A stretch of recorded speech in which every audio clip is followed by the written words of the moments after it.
Loose White dive on it. This is twice now the Celtics have been first to the floor. They try to save with Horford. Unbelievable. Boston first to the floor. So good. Brown fakes, fires up the three. Tatum dives on the floor. Everybody dives. Jaylen Brown with the flush. Blocked by Porzingis. He's doing it all. Tatum spinning, driving, layup. Washington drives. Blocked by White. Oh, what a block from Derek White.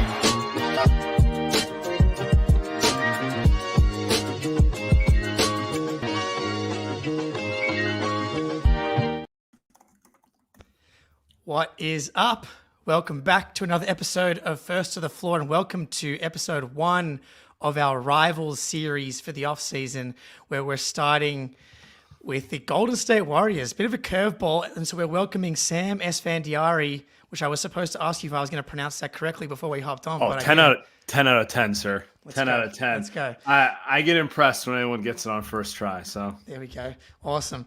Light Years podcast. If you're unfamiliar, got to get on it. One of the best kind of companion, like to a specific team podcasts out there. One of my favorite ways to kind of check in with the league is to actually tap in with the guys that are covering the teams specifically, because you got to get a good feel for it.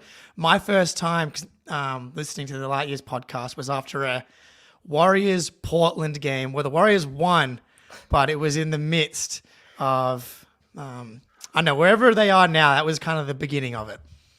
was this season? Yes. There was a specific Portland game this year where they were gonna lose if they didn't just throw all the kids out there. Essentially, Yes. It was. I'm sure I can't remember the episode, but I remember the game. I'm sure it was a lot of Steve Kerr lamenting, a lot of denial of the situation, not willing to admit that this was a sinking ship because it'd been such a successful decade prior. Yeah, that's about right. That's about right. Yeah, that was a great time for me to hop on because it was a very interesting. That was like prior to the Draymond. I don't even know which suspension, but it was at least prior to the Nurkic haymaker, and so it was a really fun time to be getting acquainted with the Light Years crew. But you mentioned Steve Kerr and lamenting Steve Kerr. I thought that the Warriors made sense to be the first episode of this series so it could put a bow on the summer and the Olympics and Steve Kerr, because I'm not sure I would describe the Celtics and Warriors as rivals, but obviously when you play someone in the finals, there's going to be a connection there. But I know one thing for sure, and Steve Kerr will definitely be booed in TD Garden when the Golden State Warriors come to town. We played early in the season too, Yeah. if I remember correctly. It's usually the Warriors Celtics games, at least the last few years, have been second half of the season. But first 10 games. So yes, he will not be a popular.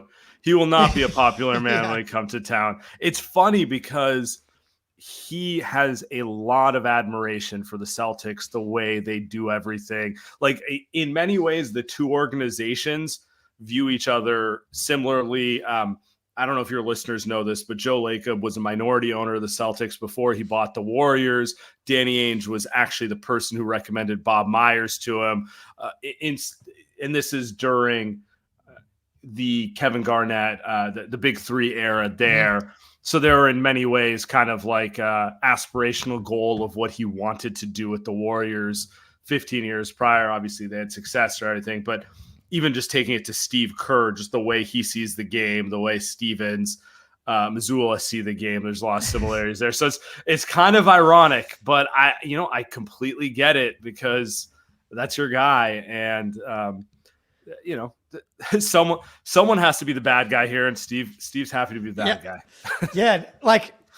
I don't think it's a anti-Celtics conspiracy. I don't think Steve Kerr, because that's been serious. I threw it around as a joke when it first started happening. I was like, the only way for Spoelstra and Steve Kerr and Ty Lue to take down the Celtics is to start planting the seeds, because that's fun. But there are real people that believed it. I don't think Steve Kerr is that type of person. I do think it was purely a coaching thing. But I guess just zooming out a little bit, where are you and Warriors fans at with Steve Kerr prior to this? Because I know you were talking about, I saw you posting the memes about so this is your guys' first time with Steve Kerr and some of these decisions, coined Sleepy Steve. I'm not sure if you guys came up with that one. But... we did. Okay, yeah, no. I mean, the reality is Steve Kerr is nothing if not a man of conviction. He will do what he believes is right, and he's willing to be unpopular to do it, which most coaches in the NBA are not. This is definitely a league where coaches will bend their principles to keep a superstar happy. So on like a high level, I respect him more than anything. But, he's been the coach for 10 years. We've all gone through the range of emotions. Kuminga's so talented. Why doesn't he play him? They suck. Why is he not playing and then it's not like he's perfect either. You could point to the famous 2016 finals where they lost with the 3-1 lead. The moment that will be seared in my head is him subbing Festus Ezeli back in the game with 5 minutes left, when Festus has that look in his eyes, like ready to shit himself. And it's just like, what are you doing? And of course, what happens next? LeBron James draws 2 3-point fouls off of him, tie game, and the rest is history. So, I'm not here to say this is the greatest coach on earth, but he is a good coach, and he is nothing if not a convicted guy. I'll leave it there. It was great. I thought that he was able to be bailed out one last time by a superstar, whether it's Michael Jordan, Tim Duncan, and Steph Curry. Like, that would have been one of the most brutal losses in US coaching history if they would have gone down to Serbia. I think this USA team was, if not as talented, maybe more talented than the 92 team.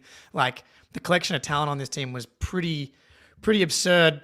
I've kind of been saying that the Team USA kind of underachieved relative to expectations. You look at the point spreads of the Serbia game and the France game, almost 20-point favorites in both games. They never really found a rhythm, I don't think, against the better teams, especially when things got tight. But yeah, Steph was able to do the thing that he's been doing for Steve, which, you have to credit Steve with kind of, I guess do you have how much of, I'm kind of jumping around, but how much do you credit Steve Kerr's influence on Steph Curry making Steph who he is? Stepping away from the Olympics, there's a reason Steve Kerr got the largest coaching extension in the NBA. It's because Steph doesn't want to play for anyone else. That's his guy. The same way Michael Jordan loved Phil Jackson, Kobe loved Phil Jackson. That's Steph with Steve Kerr. And as much as Steve takes the blame for every loss, the system is designed around Steph. It's designed around the fact that Steph wants to float between being on ball and off ball, which, by the way, he should, because he's most dangerous when he's doing that. It's designed to take advantage of essentially his impulses and creativity more than anything. The thing that's different about Steph Curry is they don't really run plays. It's more reacting to his movement, which is why it was always a terrible idea to try to insert a bunch of young raw players around him. It's just, you're asking guys to do multivariable calculus when they haven't figured out how to do basic algebra, right? That's what it comes down to with him. But no matter what you think of Steve's in-game coaching, and I've had my issues over the years, and all the other stuff, he did create the system and he did implement it. And maybe someone else could run it today, but I'm not sure anyone else would have come up with it out of thin air the way he did in 2015. And that's kind of where I always go back with it, because the idea that you can build a team around 2 shooters the way the Warriors did for about a decade, nobody bought that you could do that at the time. And then, they changed the game that way. So it's one of those things where it's you have to give credit where credit's due. And honestly, we can get as annoyed with him as we want, but the man gets a lot of credit along the way from everyone. So yeah. Look, those people may have had a point, but they also didn't know that Steph Curry was going to be the most nuclear shooter on and off the ball in the history of the game by a mile at that point. And then you throw in the Klay Thompson aspect of that as well. Did you agree with the Tatum complete benching? we'll start there, I guess. Because you did get coined a Celtics hater. I did notice in the midst of this. First off, I think that's hilarious because I get called a Celtics homer by Warriors fans because I'm not going to claim them as a second team, but I've always had like an affinity for the way they play basketball, what they stand for, that sort of. I just fucking hate the Lakers more than anything. So it's maybe enemy of an enemy is a friend that way, but. Sure. One of my larger sports takes I've had over the years is the relationship between Boston and New York is quite similar to the relationship between San Francisco, Oakland, and LA. There's kind of the provincial nature of the smaller city, but maybe more of a cultural epicenter. Like the fans act a certain way, that sort of thing. So I was a little sad when Celtics fans were telling me I'm like the number one hater. I'm like, I promise you, I'm not even the number one hater on my own show of them. But that's we're very sensitive. We're very sensitive at the moment. Which we shouldn't be, which is very ironic considering that we literally just won the championship, but it is the reality. I guess the thing I did not realize was how much Celtics fans cared about Tatum specifically outside of the context of the team. And, I get that. Anyone says anything about Steph Curry, they don't want to see their mentions the next day, So I totally get it. I did not fully comprehend that relationship because, Derek White and Drew Holiday were incredibly important parts of Team USA. So I didn't really see it as Celtics hate. To your question, dude, I agree with the idea of completely benching him. Yeah, honestly, in the sense of, look, I remember the last Olympics. Team USA barely won games. Don't turn off the podcast now, please, people. There we go. Team USA has struggled to win in the semifinals and the finals for 20 years. They've done it. I'm not saying they can't do it, but like the famous Kobe game against Spain they won by 7 points. If you look at the Olympics, yeah. If you look at the Olympics, by the time you get to the final four teams, they're down to a 6-7 man rotation, and I really do think he just kind of got lost in this flow of if KD never came back, he's playing Kevin Durant's role, but Kevin Durant did come back, and he's not better at the shooter role than Devin Booker, at least off of at the moment. A 2-week practice thing, and he's not as good at being a defensive stopper and kind of just a glue guy as Drew Holiday. So it's one of those things where he just kind of unlucky draw of the card, but he was going to fall behind LeBron and KD in the pecking order, and I understood it. I guess that's kind of where I'm at. Like, I don't want to say I agreed with it, but I understood it because they couldn't go with Tatum, Durant, and LeBron at the same time, because by the time those three guys figured it out, especially with Kevin Durant having that injury, which kept him out of camp, they would have lost to Serbia. They just would have, they would. It's pragmatic. He kind of got dealt the short straw. I don't know how else to put it. Yeah. I think what's frustrating, the Durant thing, I think changed everything because he absolutely would have been the guy. He was playing that role in all the games prior as being kind of like the leading, the four-man who was kind of the go-to scorer on the second unit. Yeah. That's what he did last Olympics. And that's why he was the second in minutes just in that role. So that was like the main problem. But I think what was frustrating was that like you had, because Tatum didn't play well in the exhibition or like the pool games, even when he was fine. He was good defensively as he always is and rebounding. But obviously the shooting is just gone. And Jayson Timpf has posted how he was 0 for 16 on jump shots every day on Twitter, I'm pretty sure, since the Olympics has ended. But like it didn't feel like he got given a chance to play through any struggles. Like Embiid got given the starting. That was probably the most frustrating, was the guy that just got like. So I'd agree with you. I'd agree with you there. Like you could argue that Embiid should have been benched and they should have just gone. I mean, small is relative. Bam at center is not small in my opinion, but like they could. It was those two guys were playing for the same role, or you could argue that maybe LeBron and KD shouldn't have been gifted every opportunity that they got. But that's kind of what was happening there. That's kind of what was happening there. Those guys were given those roles. So I didn't have a problem with Steph, LeBron, and KD. Like that's just the reality of where we are with those guys. And like that, they're awesome. And LeBron was great. Steph, and I mean, Steph was bad up until like He was until the semifinals, right? And so, like game one, Devin Booker plays 26 minutes. And what's frustrating for Celtics fans is like Tatum can play any position. So it's like you tell me you can't find. I didn't want him to play a big role. It's like, can he play 10 minutes at literally any spot for like 4 minutes in the first half and 4 minutes in the second half? That was what was frustrating. He doesn't need to play a big role. And then that was also another frustrating part. In that Serbia game, he's playing terribly. He gets 19 minutes, and it's just like he got given that role as well. And like Tatum didn't get the chance really to play through anything, and then that was it really. So let me ask you this: what happened to Tatum's jumper? Because it's not like 16 shots in 3-minute stretches. Like it doesn't really mean anything to me. I've seen Steph miss 16 in a row, and guess what? He made the next 17, right? Like it doesn't really matter. But if you look at the numbers, even in the playoffs, he was 28% from three. Yeah, and he's a good shooter. Is there actually something up there, or is it just kind of one of those things like he's in a funk and he got caught in a numbers game in a small tournament? We don't know yet. The lizard brain take is that his jumper is now broken forever, but the reality is he shot 38. yeah. He's going to start getting guarded like Giannis, and then he's not going to be able to shoot. But the reality is he shot 38% from three in the regular season on his normal 8 attempts on high difficulty. Because one of my big points on why the Celtics are so good is he's willing to take the off the dribble three anytime it's there. It opens up the whole offense. In Warrior Land, which I'm sure you guys don't care about, they want Brandon Pajemski to shoot way more threes.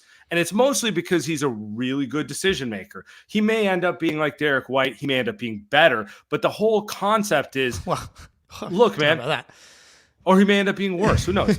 He's like a decade younger than him, so it's too early. I mean, Derek White's the best player in the league, so it's hard to. That's fair. But what I'm getting at is, I don't know how you can be a primary ball handler in 2024 if you can't shoot off the dribble from three, unless you're like the Ja Morant, like no one can stay in front of me to get to the rim type. So he clearly can shoot, because I've yet to see a defense not guard him as a shooter. Even when he was missing shots in the playoffs, they're still standing there, getting out there on him, that sort of thing. But it is kind of weird he's missing this many shots in a row. I don't know. It was weird. Again, it's incredibly weird. He's probably going to shoot 45% next year. I say he's due. He's just due to have a playoff run. He's always been a streaky shooter. I mean, we do a deep dive on his jump shooting every what feels like 6 weeks. And like there's a theory going around that, he added too much muscle and that's why he can't shoot. But I'm like, well, why can he shoot 38? He had his best regular season in several years, despite being the biggest he's been. I mean, I've used Steph Curry as an example, who's gotten as percentage wise between Steph rookie year and Steph now, as big as Tatum has gotten. And he's you want to know you want to know the funniest thing? Steph added a bunch of muscle prior to the 2022 season. Obviously, you guys know what happened in the finals there. That was his worst three-point shooting season of his career. The only year he shot under 40% from three. He shot 38% in the regular season. And it's one of those things where it's like, oh, wow, bad shooting season. But it's when you watch a game, it's weird to watch Steph go 8 for 23 from the floor. Like every night, and go 33% for 2 months straight from three. And the whole working theory was he put on too much muscle. He's that sort of thing. And then, of course, we all remember what happened in the playoffs there. Sorry. But it doesn't hurt nearly as much now that we've won the title. But it's like one of those things where it's like, oh, he's lost his touch. He tried so hard to get muscle. I'm like, I promise, maybe for a month, but if a guy can shoot, he can shoot.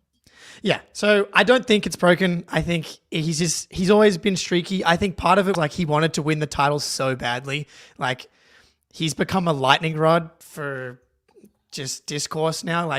Even off the back of the Olympics, the Hoops Collective did who would you start a franchise with? And it's Tatum's face as the thumbnail. And they shit and they shit on him for and they just they pick Ant over him. They basically pick most people over him, which is fine in itself, but it's that's just who he's become at the moment. And so I think he honestly has felt that pressure, and that's translated to not being able to shoot, or it's just simple as Orange Ball didn't go in. it's such a small sample relative to like the last 3 years, right? Let me give you advice from someone who went through that with Steph Curry in 2015. If you remember, they won the finals in 2015, and like Tatum, even though Tatum should have won the finals MVP, in my opinion, I have a very hard time with the guy who doesn't get guarded by the other team's best player winning finals MVP. But that's a different discussion. I like Jaylen Brown. He's a great player too. But agreed. That was held over Steph's head. And then it was, they're injured. Would they have beaten the Cavs if they were healthy? And then, of course, the next year they lose. And then, of course, it turns into a whole thing. And I'm not proud of some of my moments of reacting on social during that era. You know, it's just reality. My advice to you is to not let it get to you and become just kind of just talk more shit back to people. Just rub it in their faces a little more that their team is not good. Washington Wizards fans, do not concern yourself with what is going on in Boston. You know, Chicago Bulls fans, go watch the DVD of Michael Jordan because you haven't been good for 25 years and you won't be good for another 25 years. Do not entertain their BS because it's not worth letting them get to you. Yes, 99% of the trolls on Twitter are Sixers fans and Heat fans, and it has been very easy to just tweet back. The best thing about winning the title is all the awesome photos you get. And I'm sure, and you just, all the champagne, the parades, you just meme people into oblivion so easily. So it has been quite easy to deal with. All right, we're going to run a quick ad read here and we'll dive into the Warriors often. So about a year ago, a big cold box was delivered to my front door. It turns out my wife had decided to order Factor. It was one of the best decisions she's made. The first meal I had was like this chili mac and cheese, and I've been hooked ever since. It's absolutely delicious. Factor's fresh, never frozen meals are dietitian approved and ready to eat in just 2 minutes. So no matter how busy you are, you'll always have time to enjoy nutritious, great tasting meals. Make today the day you kickstart a new healthy routine. What are you waiting for? Treat yourself to restaurant-quality meals that feature premium ingredients like filet mignon, shrimp, and blackened salmon. Keep kitchen time to a minimum. Factor meals are ready in 2 minutes. No shopping, prepping, cooking, or cleaning up. Enjoy effortless support for your lifestyle. Choose from 6 menu preferences to help you manage calories, maximize protein intake, avoid meat, which is not my selection, but some people do enjoy that, or simply eat well balanced. Head to factormeals.com/floor50 and use code FLOOR50 to get 50% off your first box plus 20% off your next month. That's code FLOOR50, floor50 at factormeals.com/floor50 to get 50% off your first box plus 20% off your next month while your subscription is active. All righty here. Sam's taking a quick bathroom break, it appears. No, I'm just kidding. I forgot I turned my camera off, but yeah, I could see how you thought that way. I wasn't sure if I would be visible or not, so I was like, I'll turn it off. No, you're good. Man, the Warriors off-season, there's a lot of places I feel like I could have started, but what is the emotional state of Warriors fans? Obviously you've got the end of the Splash Brothers era. I forgot to mention that while Tatum is getting benched, you've got the Draymond Green podcast calling out Steve Kerr for doing that, which is his own coach. Which is just something that you guys have to deal with, is Draymond's podcasting through all of his own nonsense. It's it's a lot going on. Okay. Where do I start there? Draymond podcasting. You just get used to it. It's like it's like that uncle who shows up to every family reunion where, gotcha. It's a little all over the place, but you still love him. So when he has led the family to glory on several occasions, you gotta just reminisce about the good times. I guess it just is what it is. I'm not gonna say bad things about Draymond Green. That's my guy. I think I'm one of the larger Draymond backers at this point. So first off, fun day to do it because Steph signed an extension today. Yes. So that's positive. Did you see that Bleacher Report Steph Curry to the Lakers trade? It was. Oh, I don't know. I see no. Short answer, no. Okay, so I get a text from a friend that goes, Bleacher Report's running an article. It's from their main Lakers guy. He's pretty plugged in. I'm like, oh, God. And it's like 2 days prior to it coming out. But part of me is like, oh, no, I don't want to get into this. But then again, the Warriors kind of had a pathetic-ish offseason. And, are we going to start entertaining those conversations that we never wanted to have? And then I read the article, and it's like, what about Austin Reeves and 2 picks? I'm like, this is not real. Anyway, and then the next day he signs an extension, which makes me feel better. So I guess to take it back to big picture, Clay leaving, I wasn't shocked. It wasn't as dramatic for me as it might have been a couple of years ago. I feel like if you watch the Warriors the last year plus, it's pretty obvious the chemistry had been wrong there. Clay, I don't know. You could say a lot of things about him, but I just don't think he could accept the fact that he wasn't the player he used to be. And he's never going to accept the fact that he's not a star player in Golden State. Like it's like the Ray Allen thing. I feel like Boston fans actually probably can relate to this more than anything. It's not that the Celtics idea of what they wanted Ray Allen to do is wrong. It's that he couldn't accept doing it there. He'd rather go to another team to do it, type of thing. There's a lot of similarities there. And then they picked up some good role players here, but undoubtedly missing on a trade with Paul George, missing on a trade with Lauri Markkanen. We're entering the season with Steph Curry and what is an assortment of nice players that a bunch of teams would like, but no one who actually moves the needle as a frontline player. So I don't know. They seem to think that they will have the ability to make that big trade when it comes, but we've watched them for about 12 months miss on those.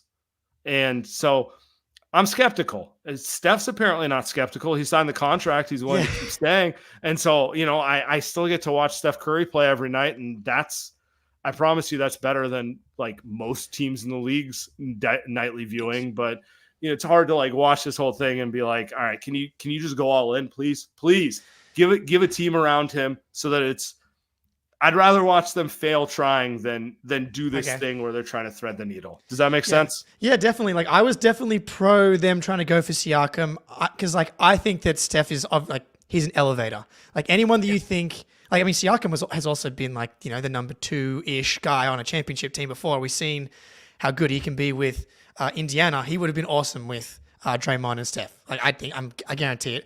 Lowry, I was like, that fit is terrifying. The problem with the Lowry trade is trying to deal with Danny Ainge, and because we know and he's become a victim of his own success now. Like was just on such a heater for so long that he has to win every trade by so much that the only way you're going to get something done is if you wildly overpay, whether it's the Nets trade, going all the way up to the Gobert and the Mitchell trades that he made when he first got to Utah.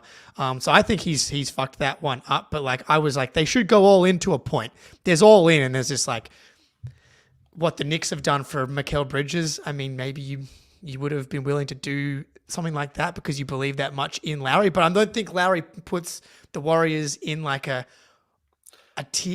for sure tier 1. Next to Oklahoma City. It makes them intriguing though. It makes it. Yes. It's like, okay, if he's as good as he is in Utah in a situation where he's playing playoff games, which is not a given, we never know that, but plus their assortment of role players, like DeAnthony Melton he's meant to play the KCP role on a team. He's an excellent defender. He really can hit an open shot. Yeah, they got, Kyle Anderson is the quintessential Warriors type of role play. They got these guys who they all make sense in context of if it's Steph and then you get a second guy who can carry the offense as well, and Draymond's obviously going to do what he does. They have the makings of a team that, and it's not a given, to your point, Lauri Markkanen, DeAnthony Melton, Steph Curry, Draymond Green, and Kyle Anderson, I could see it winning a title. I could also see it losing in the first round. I don't know, there's no guarantee. It's not 2017 with Kevin Durant and Iguodala and all those guys, but I would have loved to see it because I think it has a fighting chance. And I think that's all I really wanted to see. Well, is it off the table? Like, so obviously he's ineligible to be moved. Oh, he's not until after the deadline anyway, right? So it wouldn't be till. It's that one's off the table for the year. I like you bringing up Siakam because to me that one was the missed opportunity because he didn't go for you didn't have to gut your team to get him. He would have cost you Kuminga and Chris Paul or Wiggins, and maybe a pick. And okay, fine, that's great. You still have like 80% of your rotation. He's more than good enough to be a second. Like that was the one that felt like the move to go for, and they passed on it because they thought they could do better. And cool. He's really good. Like that's the thing. Like he on the right team in the right stuff. He's like all NBA guy. Like or like at least to be in the conversation. And as I said, like those types of guys, they look so good next to Steph Curry. I mean, you look at how good, the Derek Whites and the Drew Holidays look when they're surrounded by the Jaylen Browns and the Jayson Tatums. When you're adding that type of talent to, oh man, like Draymond and Siakam at the 4-5 with Steph, like a lot of IQ and versatility there would have just been really effective. Put two guys who can shoot and defend around them, which like granted, everyone's looking for 3-and-D guys, but you put two guys who can, D'Anthony Melton's a perfect example. But now Melton's like, oh, okay, he's like the perfect. He's like a Derek White light.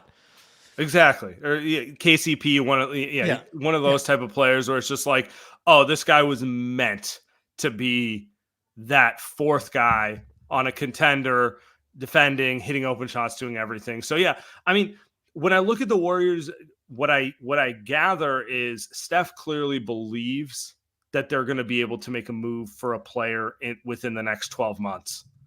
And they're preserving all their picks to do so. So it's really kind of holding pattern basketball for me. It's like, I want to see them get off to a good start. I want to see them be in the mix. I want to see them be the 4 seed or the 5 seed or the 6 seed around the deadline and force your front office to make that move because Steph's playing that well, because Draymond has decided not to get suspended for 25 games. Yeah. You know what I'm saying? Like, do all those things and then put yourself in a position to make that move. Like, that's essentially how I'm approaching this season. Man, the West is tough because I just pulled up the standings and like you forget, like the Warriors were good. Like they were 46-36. Like and they were the fucking 10 seed in the Western Conference. Yeah, that's usually a comfortable lower half playoff seed. Yeah. Yeah. But like as it stands right now, they're like frisky. And I think it depends on the growth of, and this is why the 2 timeline thing, I mean, I'm sure you've covered it 1 trillion times. So it never made sense. It's like your young guys to be ready to play in the playoffs, like within their rookie contract is like asking a lot to begin with. Unless you get outliers like Tatum and Brown, who even till now really weren't fully ready to actually do it.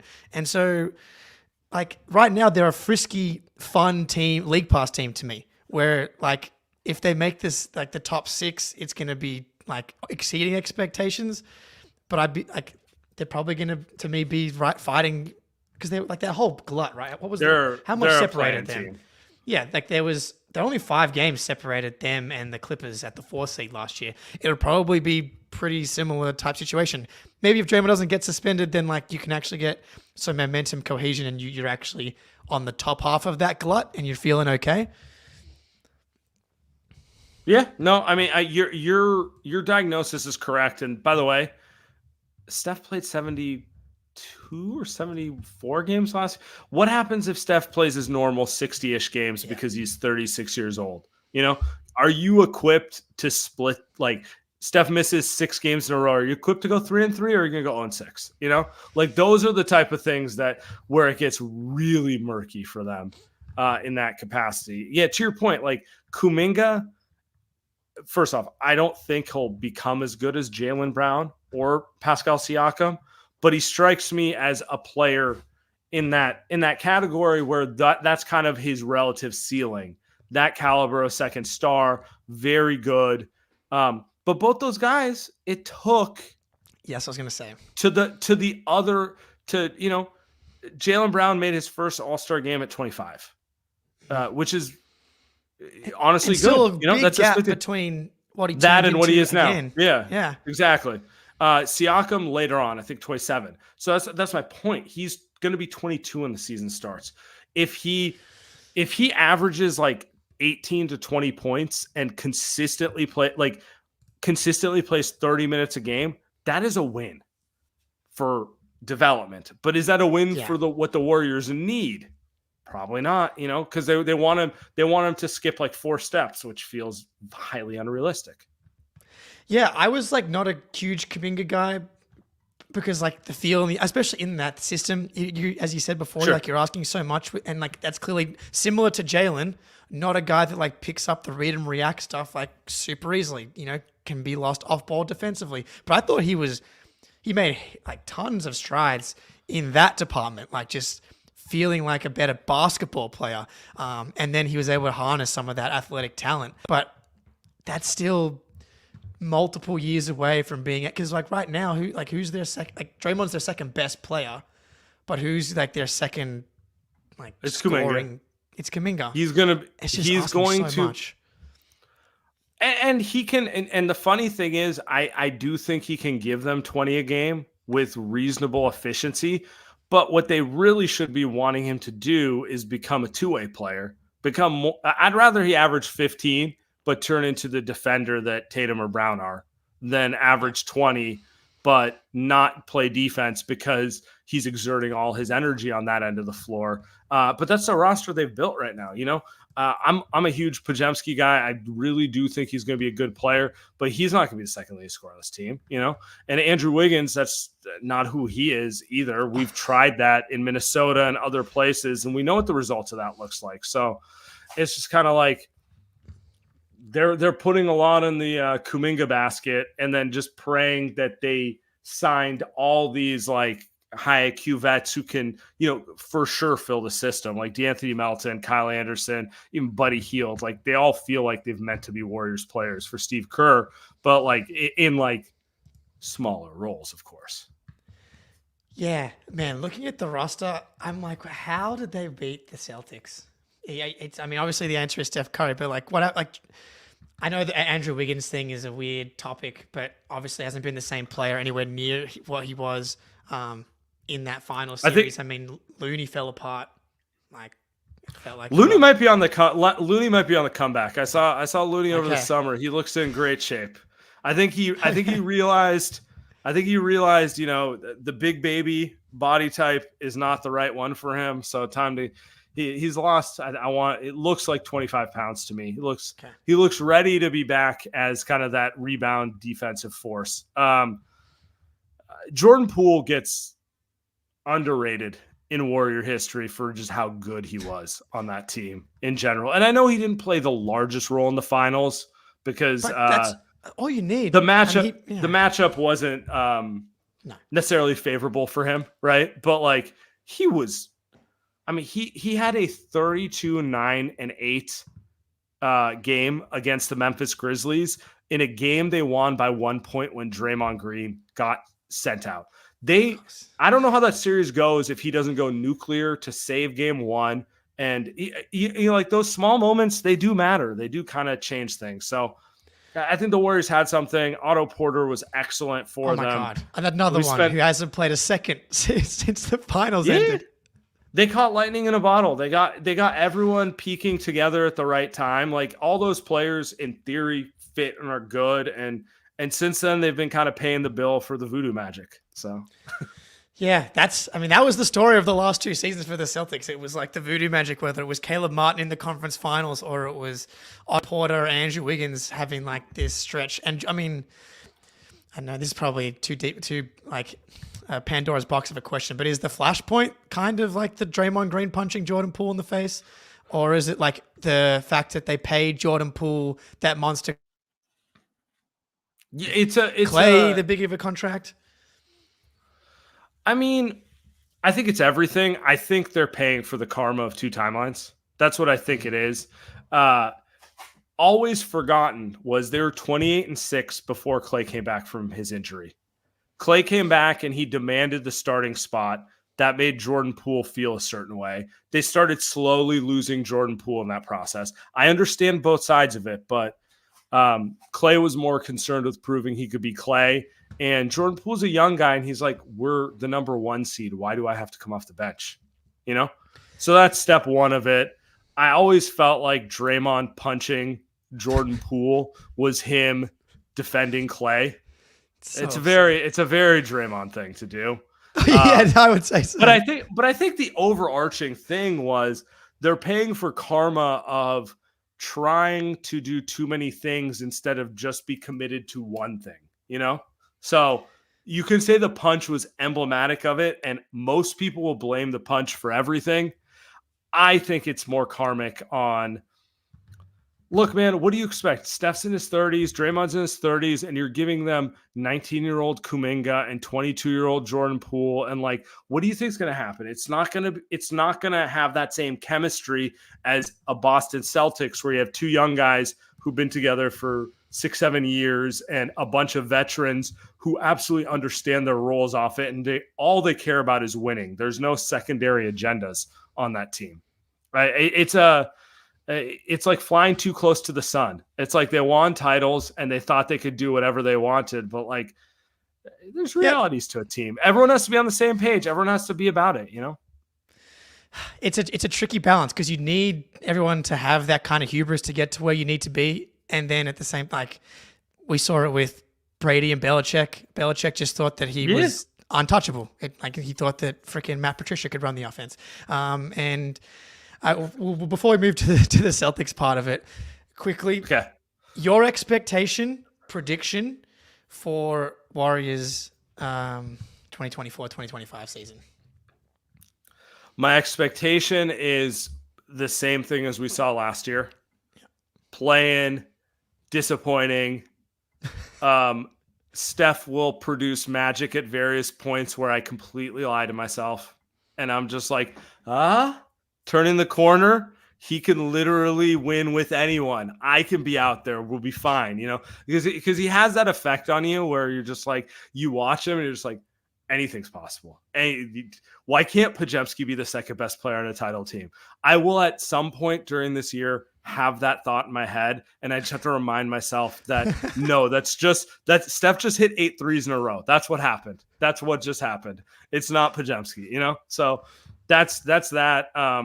That's my prediction. My hope is, of course, that I'm wrong and that they catch a little lightning and they actually make a trade, because I think what this team does have picks and like flexible contracts to theoretically make an in-season move and do what Dallas did or the Lakers did, or like one of these teams where it's like, oh, they're kind of like, okay, but they made a trade for Kyrie and that changes everything type of thing.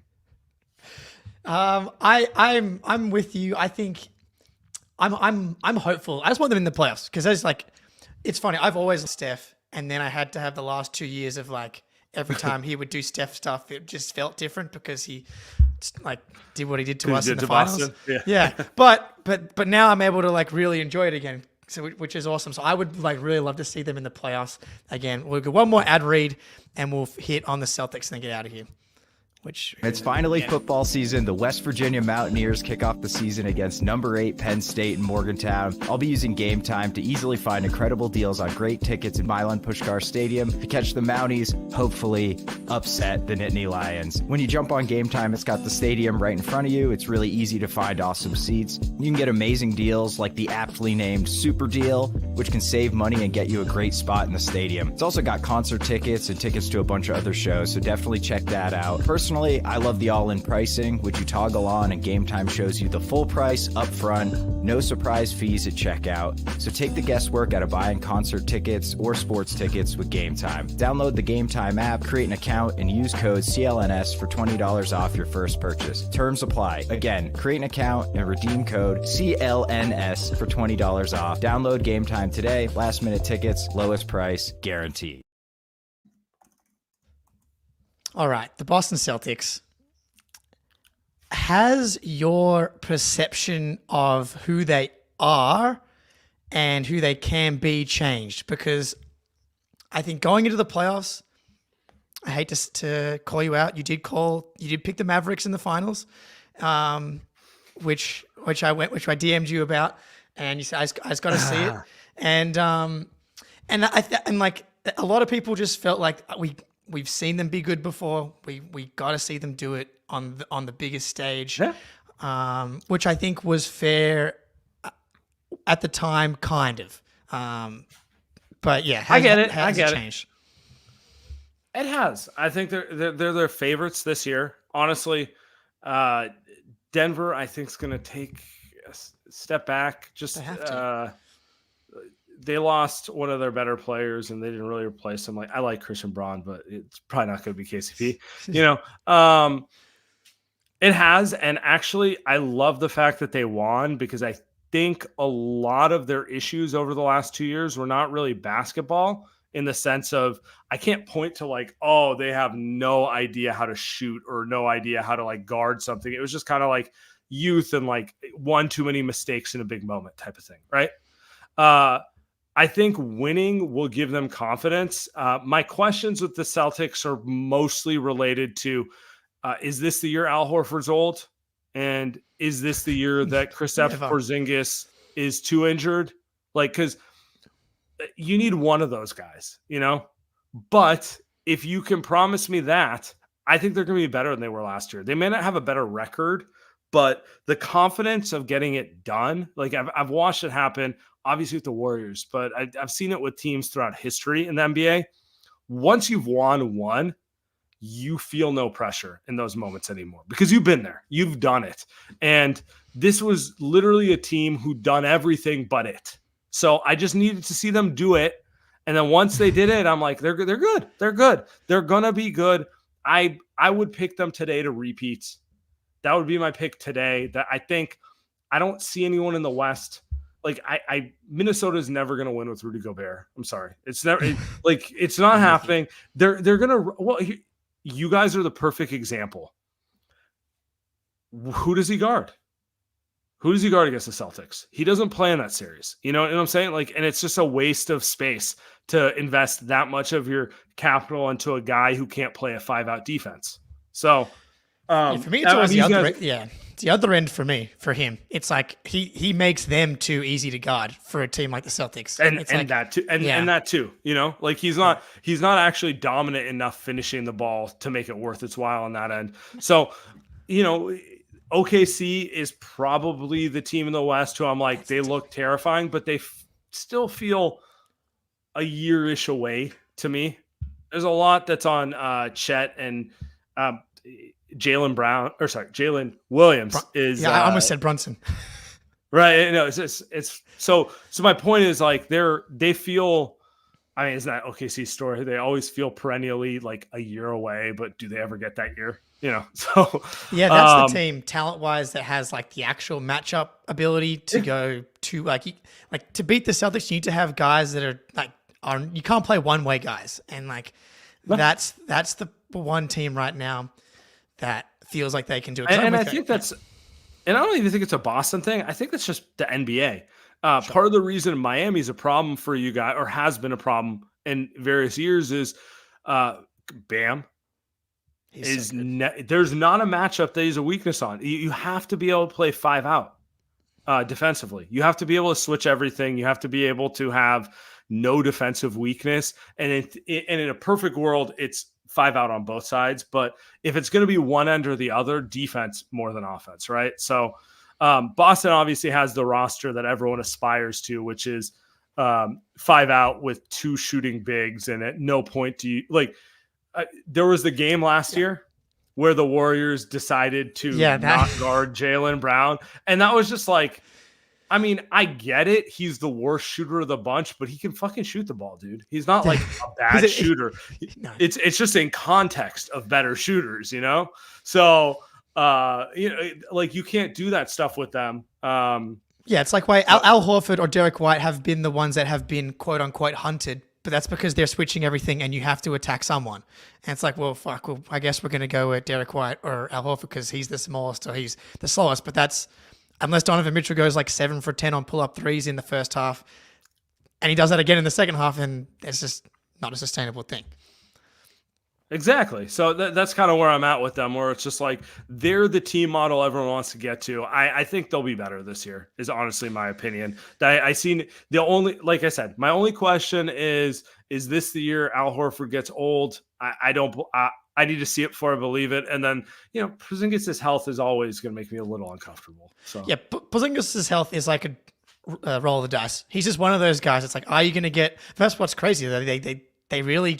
They got 1.5 healthy playoff games that mattered because he played, 2 in the first round, but they didn't need him there. But he plays 1.5 games in the finals, and he was awesome. And like Dallas was never going to come back from a 2-0 hole against that Boston team. So it's like maybe you get 10 games from him in the playoffs if they're healthy. Then there's no chance. But I think they're actually one of the best health bets as well because their 2 best guys play.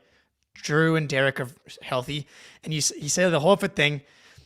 I think we've been waiting for him to get old for 5 years now. I think if LeBron didn't exist, his longevity would be like a bigger story because his ability to be this impactful this late in his career in the biggest moments is astounding. And to your point, and I didn't mention this, but like Xavier Tillman, perfect. Like, he's not as good as Al Horford. He's not as good as Kristaps Porzingis, but he would play 20 minutes on the Warriors right now. He's a better bet to fill that role for most teams than most options. So it's like that was just kind of a shrewd. Brad Stevens, he probably does so good. He doesn't get enough credit, but he also does. Now he does. I think this season finally did it, and I guess like to move on to like Jaylen and Jayson, like. Mm-hmm.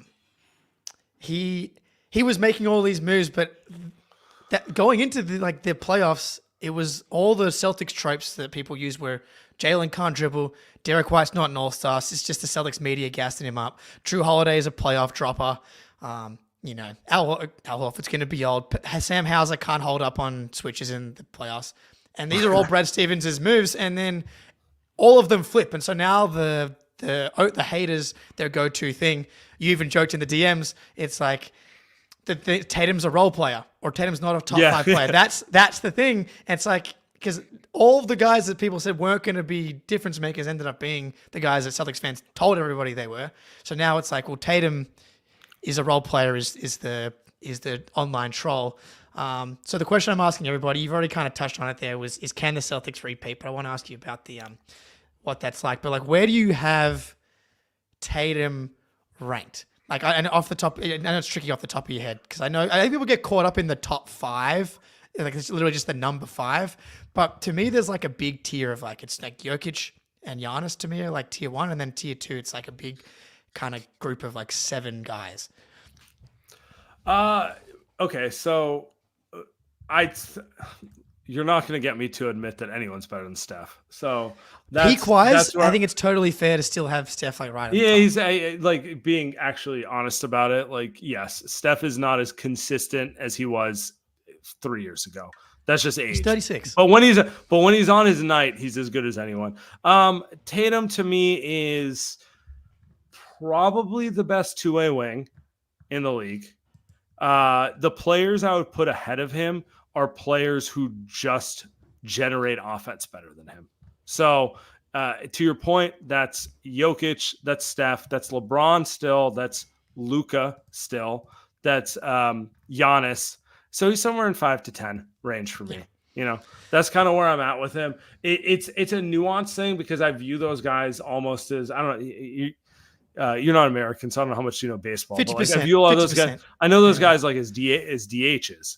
Like their offense is so good, but like outside of Giannis, none of them really play much defense. Like it's like they play within the team. They will play defense, but the team tries to hide them because they want them to carry the offense, type of thing.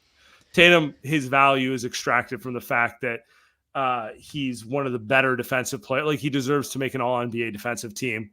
And offensively, he's one of the better wings in the league. So, yeah, 5 to 10 is my answer. That's my honest 5 to 10. 5 to 10. We'll have to allow that. I mean, that's fair. It's like I do find it interesting that Luka's been able to get out of the finals after, like, I don't know, the perception of Luka has kind of feel like it went up after the finals, where like I think Celtics fans went the other way, where it's like he like unlocked the entire offense over and over again. I agree with you that because maybe I shouldn't put him on that list because it's a James Harden argument, and I hate the James Harden argument, so I'm going to think about this again and again. If I put Luka and Tatum on whatever team, Luka would probably generate more wins, but his you won't win a final with him until he grows up. Like, that's the reality of the matter. The reason you guys destroyed them is because he's fat and he doesn't really care enough. And until that changes, until that changes, is it really fair to put him on, in a top 5 or anything? I don't know. He's a very special offensive player, though. It's a difficult question to grasp. When he's and it's putting you on the spot here. And actually, here's the best answer I can give you. Who would I rather have on the Warriors? My answer would be Tatum.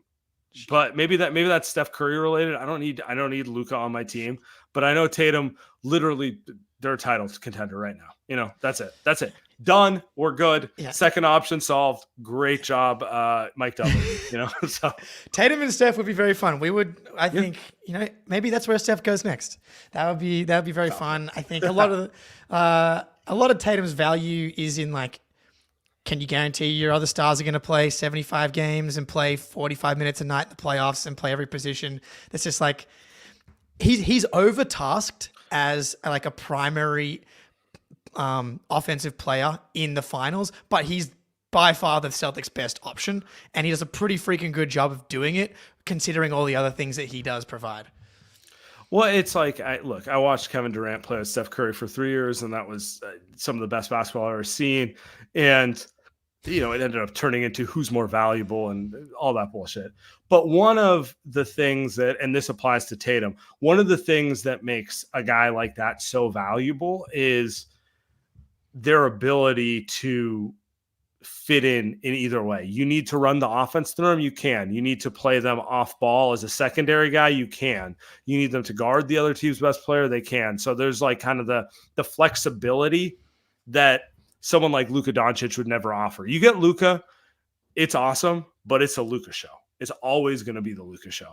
Luka's not functioning off ball the way Tatum is. He's not guarding the other team's best player. He's not doing those things. So, that's kind of the argument. The thing that my take that I've been driving this offseason is like Tatum, I don't think is going to ever be a Jokic, a Giannis, a Steph at their, like, he's not going to be like that. If you've got that one guy on your team, you're like in their prime, you're guaranteed title contender. But if you have Jayson and Jaylen together, which the Celtics now have for the next 5 years, then you have pretty much the same proposition where you've got two elite two-way dudes that are 6'7" to 6'9" that can do so much.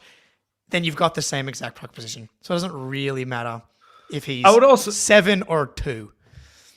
I would also point out that the player who's considered the undisputed GOAT, Michael Jordan, has the same skill set as him. It wasn't until because he's not a point guard. He's a scorer. He's a scoring two-way wing. He might be a bunch better, but it's the same archetype of player.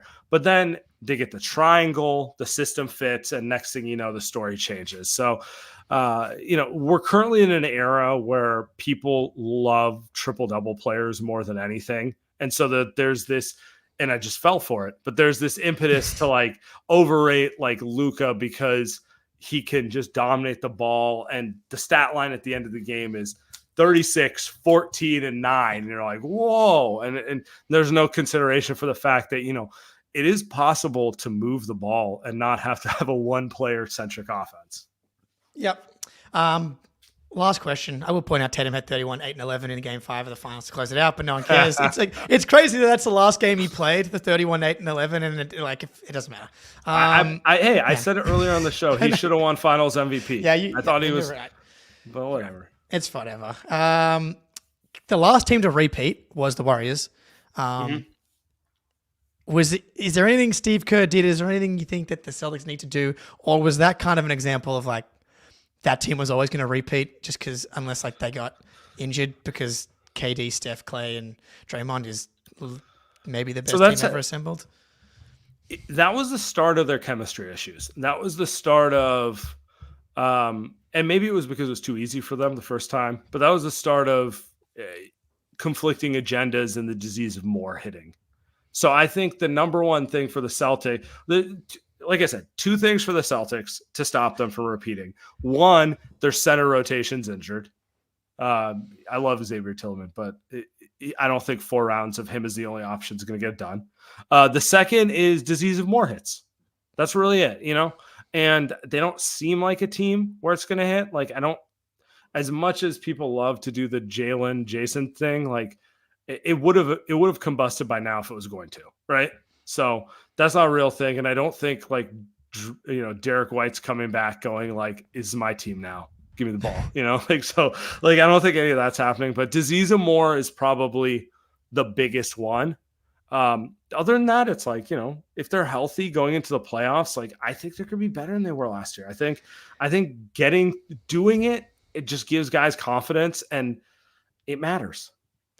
Yep. And like the chemistry with this team, like that was Drew's first year. That was KP's first year. I do think it's pretty clear that this is the best chance a team has to repeat since the Warriors just Denver losing Bruce Brown and Jeff Green. The Raptors obviously lost Kawhi. Who am I missing? The Warriors, all their players became bad again after they won the title in 22. And preseason, but so obviously avoid preseason punches. That's another piece of advice I have for you. Hopefully Al Horford doesn't drill Peyton Pritchard. I don't know. Why don't Lonnie Walker? And to all the Celtics fans that thought this was going to be the Lonnie Walker episode, next episode we will do the Lonnie Walker deep dive. And I didn't have time to show Lonnie Walker going off in the fourth quarter of the 23 playoffs. But you can't call yourself a Celtics podcast and use a Lakers highlight as a positive. Come on. Have some self-respect. Well, it's a specific context of the Golden State Warriors podcast. No, I understand. That was that. You know what? I've got over that series. I don't really care that much. But I do remember watching the moment. I'm like, really? He's gonna hit that shot? I can't again. And it's one of those things. That team was cursed no matter what. Yeah. So the Rui Hachimura, Lonnie Walker 3-point outlier series for the Lakers, pretty brutal. But again, as you said, you were paying your karmic retributions. All the Warriors issues were paying for the karma of the smugness of 2 timelines. Yeah. We have to acknowledge it. We thought we were smarter than the world. We flew a little too close to the sun. Too much startup energy. Too much. We're gonna take over the world. Gonna have to live with the reality of it. Too much crypto hype. Exactly. That's exactly what it was. A little FTX. It's changing the way everyone's doing everything. You own it, and then you move on, and then you pray to the basketball gods to forgive me. Was the 2022 finals like second ranked as far as good feelings after the first title you got? I have to assume first. Is it really? It's because of the speed of the first 3.